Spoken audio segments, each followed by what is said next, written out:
Their unique sound has shifted to include everything from alt-folk to indie rock to pop-punk. They have also been strong and open supporters of the LGBT community. Their latest album, Love You to Death, finds them laying complex lyrics over danceable 80s-inspired synthetic pop tracks. The Los Angeles Times says, like so much of the best pop from Prince to Madonna to Lady Gaga, Tegan and Sara's music balances universality and specificity. The songs are relatable to many, but seem to reflect the personal experiences of one. Here they are performing the hit single, Boyfriend, in our studio. Tell you that I love you, that I can't hold back. The feeling that you give me, wanna give it right back. I know you always win at this particular game. I need to know the rules if you want me to play.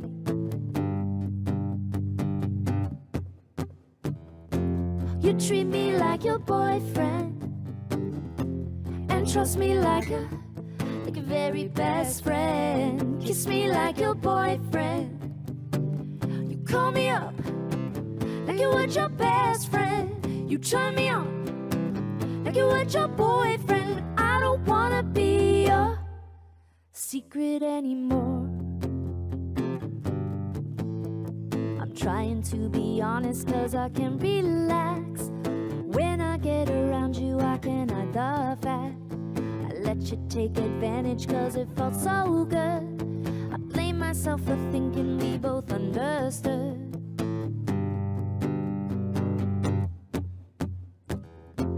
You treat me like your boyfriend and trust me like a very best friend. Kiss me like your boyfriend. You call me up like you would your best friend. You turn me on like you would your boyfriend. I don't wanna be your secret. I don't wanna play the crying game. Do you feel the same? You feel the same. Don't wanna spin the bottle again. Do you feel the same? You feel the same. You treat me like your boyfriend and trust me like a very best friend. Kiss me like your boyfriend. You call me up like you would your best friend. You turn me on like you would your boyfriend. I don't wanna be your secret anymore. You treat me like your boyfriend and trust me like a very best friend. Kiss me like your boyfriend. You call me up like you would your best friend.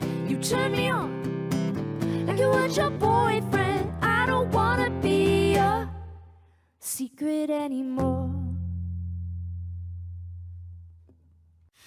I'm pleased to have Tegan and Sara at this table for the first time. Welcome, welcome, welcome. Thank you so much for having us. We're really I heard excited. this wonderful thing, which was very flattering to me. I'm not sure it was you, Tegan, or whether it was Sara, or both. Sort of started because of your parents watching my show early on. You know, we signed our first record deal in the late 90s, and we started touring in the United States. We grew up in Canada, and one of the first things I remember doing is, you know, we would share a hotel room, and we would turn on the TV, and we would watch you. Oh my God, thank you. And so you took you a long while to get here. It took us a long time. You know what? Everything in time. It's a marathon, not a sprint. We're excited. Indeed. But you've also, in that time between that beginning, have shifted in terms of the kind of music that you wanted to express yourself. Walk me through that. You know, when we started playing music, we were teenagers, 15, so it would have been 1995, and so we were reflecting a lot of the music we were listening to. So it was more grunge and rock and punk pop, and I think over the 17 years that we've been making music professionally, music has changed a lot, but I think our ability to reflect the things we like and that we listen to, we've gotten better at that, and I think our production has reflected our confidence and our interest in music. So I think naturally over 8 records, we've turned more into like a pop band, but we always say we're making pop music, but we're not pop stars. Well, and you also say you're stepping up, not selling out. That's true. Oh, yeah. I think the worst thing ever would be as artists, especially because there's 2 of us, would be for one of us to grow disinterested or you know, not be as invested. Because it's a family band, I think we owe each other our best. And that has meant challenging ourselves, which means changing our sound. And we're very invested in trying to reach a broader audience and to diversify the mainstream. There's not a ton of queer women in the mainstream, and we're queer, and we saw an opportunity. We were getting a lot of support from mainstream artists, and we thought, man, maybe we should take this and run with it. Is queer a term you like?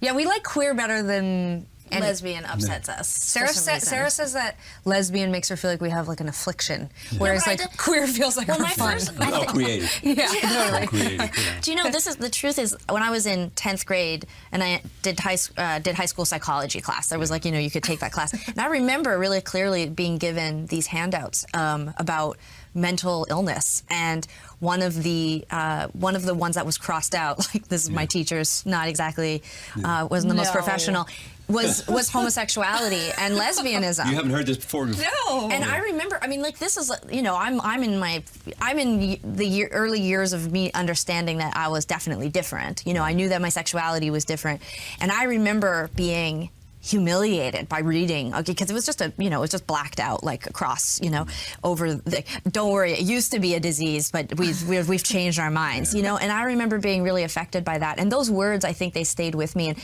for me, queer is more like a reclaiming of sexuality and gender, and it's more of a broader identity. It goes back generations though, where it was in common usage. Absolutely. And we know that we're sort of reclaiming a word that still to this day can sound really difficult for a lot of people. It's a word that's used against, gay people. And for us, it's sort of a way to talk more broadly, I guess, about our identity. How close are you?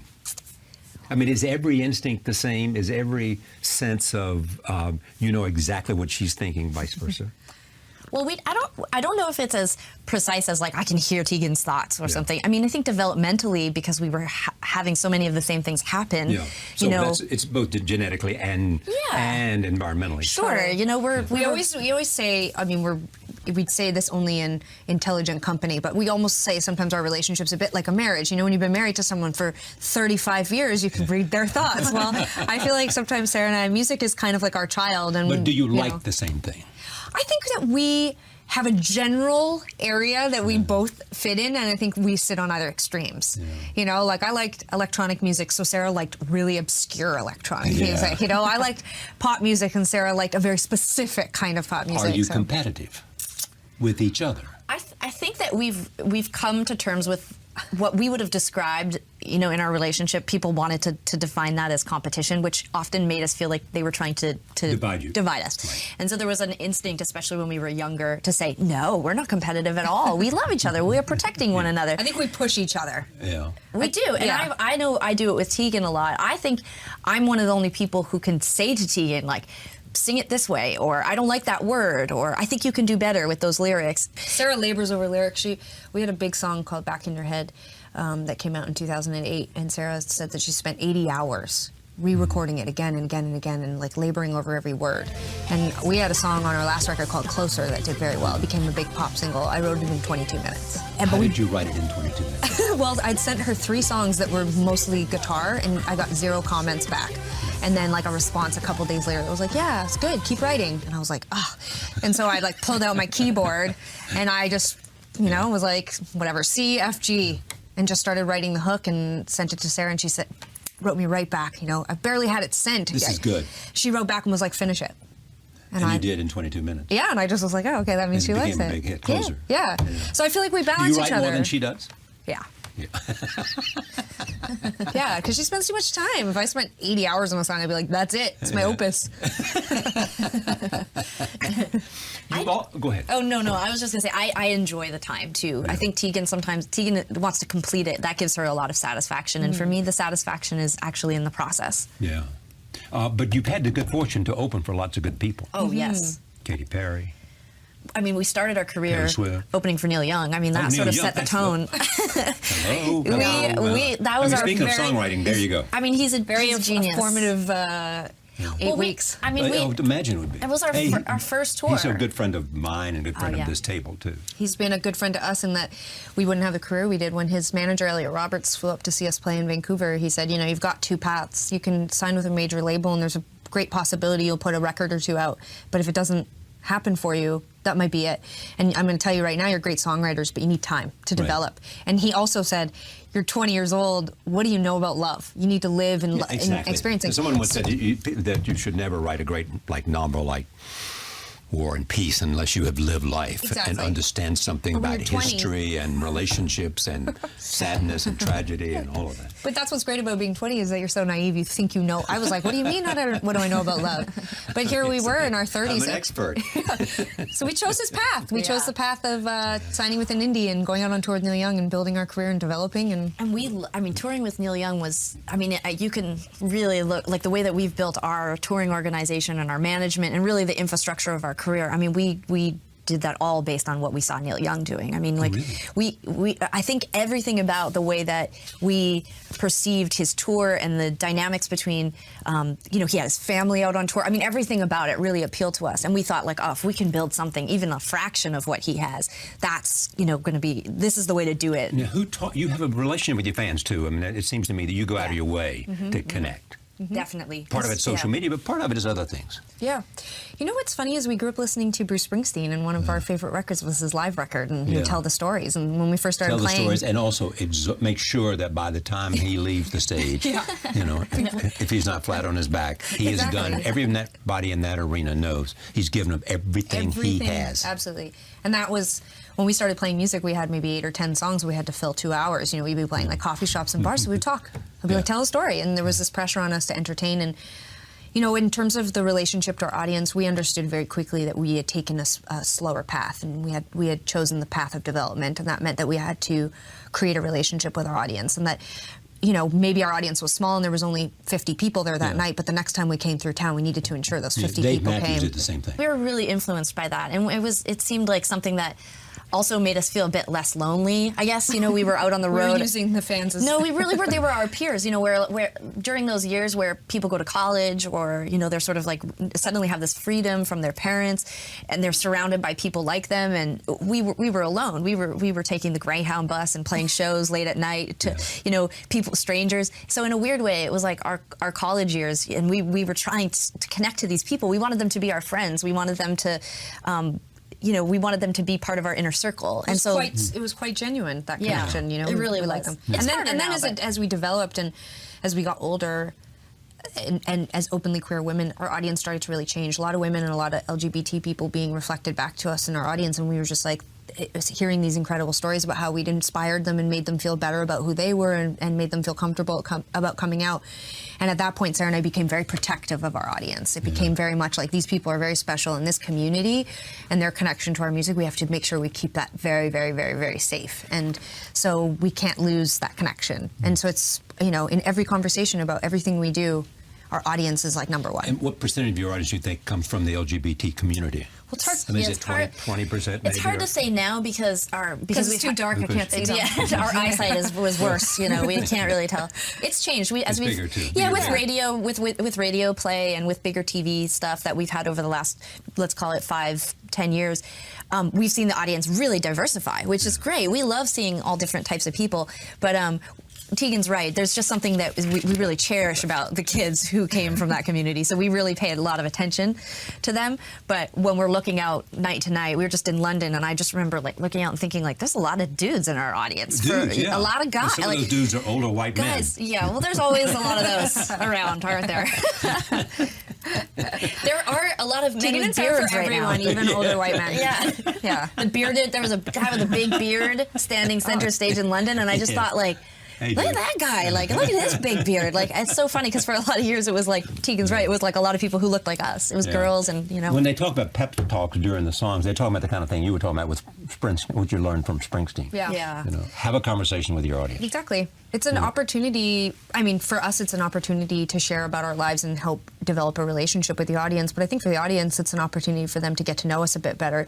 You know, and this all started before social media. But even with social media, where you're presenting one image, you know, it's very 1D. It feels like, and I think Sara and I are very much about creating a 360-degree view of who we are. I want people to understand that we've put everything into our music, and I'm not up on stage to get rich and famous. I'm up on stage because I feel You have something to say. I feel like intense purpose about being on stage, and I feel passionate about music, but I also feel passionate about traveling the world and understanding people. And you know, this is a family band, so I feel passionate about creating a business with my sister. And I don't want to just get up on stage and be like, what's up? Like, some people do that, and that's fine. That's good. That works. If I did that, I mean, I will never again hear that without thinking that, you shouldn't. What's up? What's up? Come that's on, fine. what's Some up? people are good. Let's you know what? talk. Someone said it to me the other day. They're like, some people cannot talk on stage. You're just like, shh, don't say anything. Don't say anything. Oh, yeah. It is so true. Yeah. It's See true. them come out. You know they have nothing to say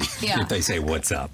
That's definitely not. We're not that's hurting okay. for something to say. We sometimes like Tegan gets going during the shows, and I'm like, we have to play songs though tonight as well. You understand that there will be Now, a musical are part. you more politically active than the other? Politically. We are both incredibly politically active, and we're both very sensitive to also making sure that we are a band. We write songs that are not necessarily political, Right. and so we're really About careful. love and tragedy. Yeah. Right, and so Keep each other in check, right? Yeah. The balance. Yeah, Right. and we also want. I think Tegan and I, without being too.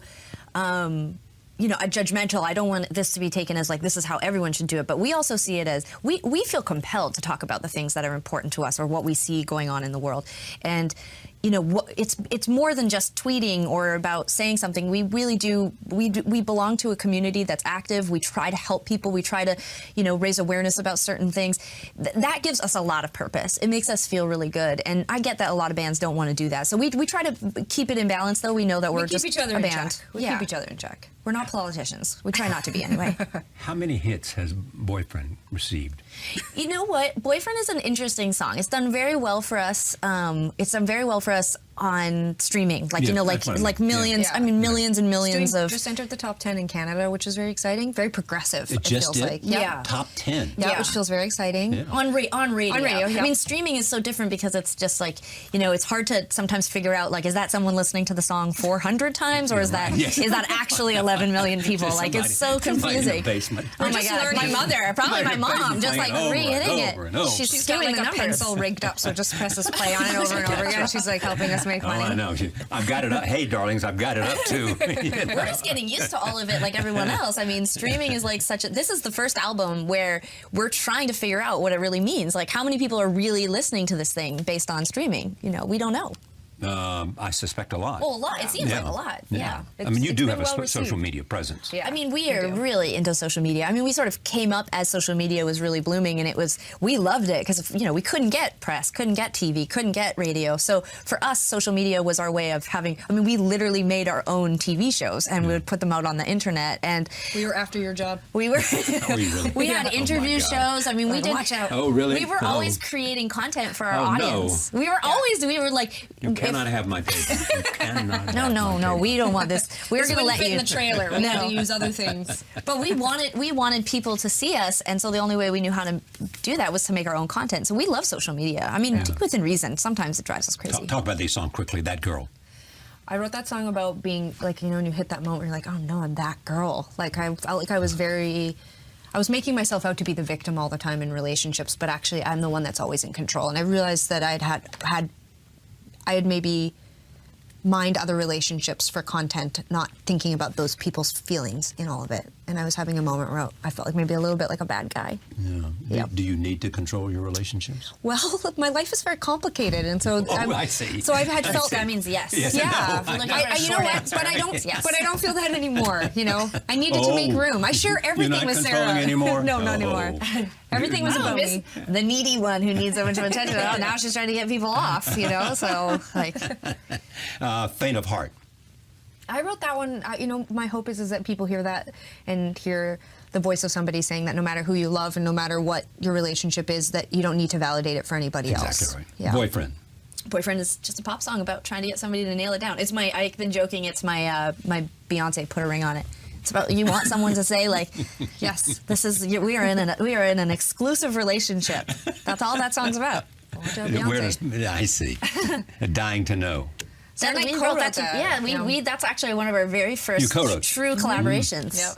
Yeah. And it's basically it's about getting broken up with, maybe having a bit of a broken heart, But in a way, it's about social media. It's our, where we like go. Ew, gross. Don't compare it to social media. Well, It's no, not but about you know where social you media. go and you look at your ex and you look at their pictures and that's what Dying to Know is about. Not being able to move on. Yeah. White Knuckles. White Knuckles is about my relationship with Tegan. And so and- that's where we should go. Sure. Yeah, we can go there. Yeah. White Knuckles is.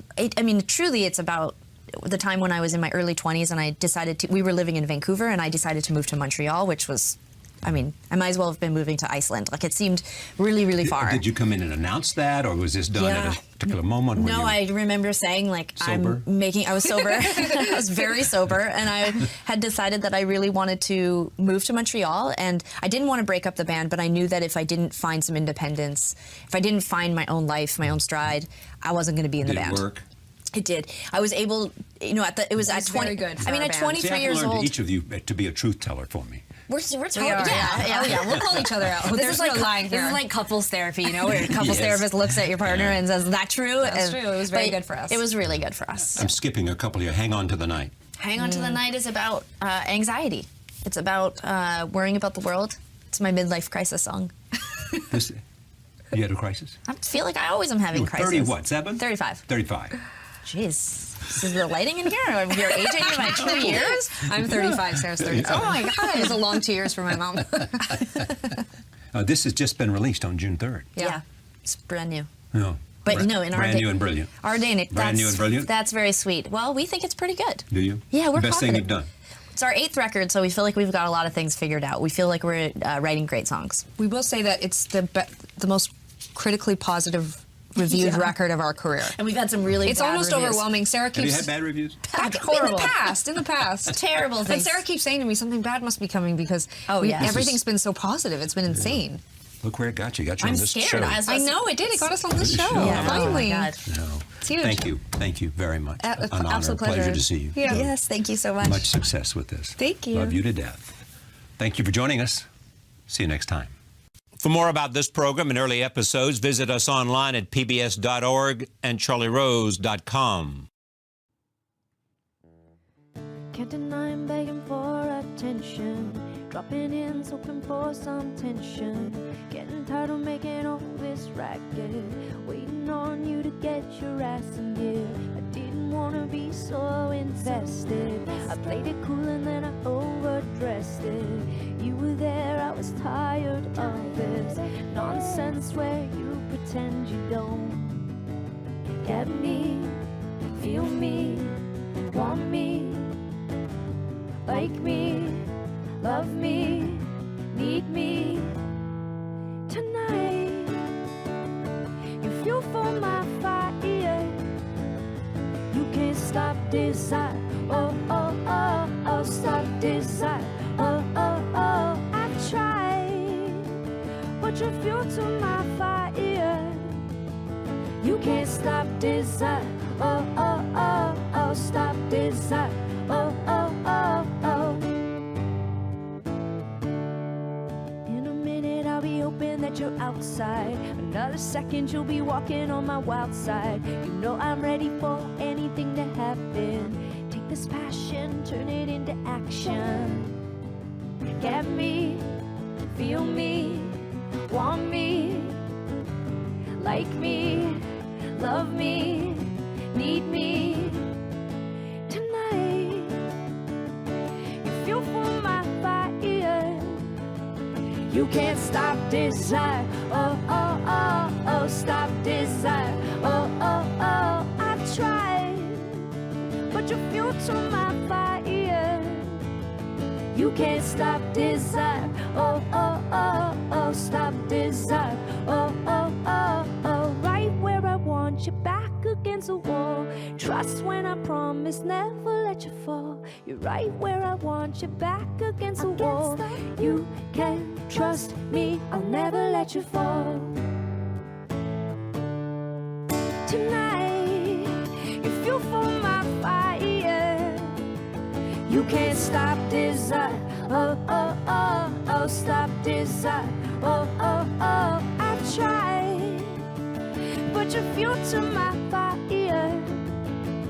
You can't stop desire. Oh, oh, oh, oh, stop desire. Oh, oh, oh, tonight, you're fuel for my fire. You can't stop desire. Oh, oh, oh, oh, stop desire. Oh, oh, oh, oh.